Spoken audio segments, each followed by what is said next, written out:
L'État qui est en charge de mener un certain nombre d'activités en lien avec son contrat dit social, qui le lie avec les populations.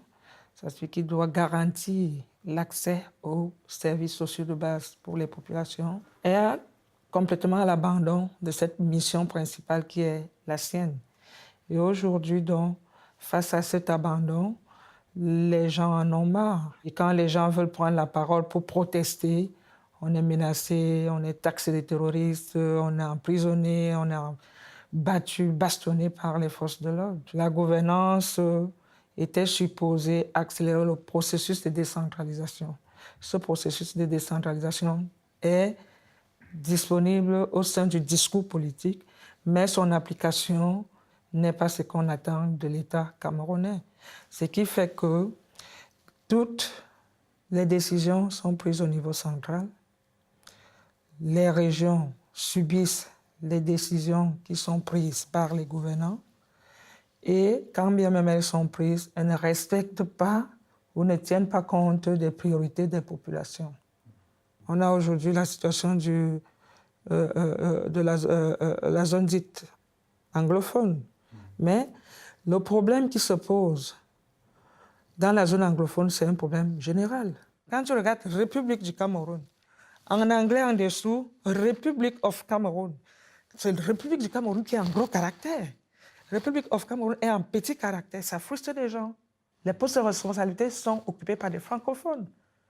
Le minimum qu'on puisse demander, que dans le système anglophone, si on parle du système anglophone, que ce ne soit pas seulement les enseignants francophones qui soient majoritaires, que ce soit équitable. C'est un combat, mais ils ont été courageux de revendiquer ce que nous, les francophones, on n'a pas pu revendiquer jusqu'à présent. Pour améliorer cette gouvernance, on s'est dit qu'il fallait attaquer la question de la réforme du système électoral.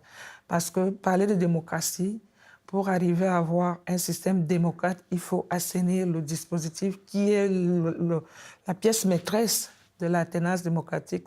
Quand tu poses ce problème, ça devient tout simplement que tu veux le départ de Paul Biya. Non, on ne veut pas le départ de Paul Biya, mais qu'il accepte quand même qu'il réforme le système et que les citoyens soient libres de s'exprimer. On a été interpellés, on a été arrêtés, on nous a envoyés en cellule. Et on a fait 9 jours de cellule. Et aujourd'hui, on est poursuivi par l'État camerounais pour manifestation illégale et rébellion. Le procès suit encore son cours. On est peut-être au 16e ou au 17e report parce que le prochain procès, le prochain rendez-vous, c'est le 22 novembre. Si on n'a pas prononcé le verdict de notre poursuite, on n'est pas libre de mener nos activités. Moi, mon téléphone est sur écoute. Je ne suis pas libre de circuler comme je veux. Je ne suis pas libre de vaquer à mes occupations. Quand je sors le matin, je dis parfois à ma famille, vous n'êtes pas sûr de me revoir le soir.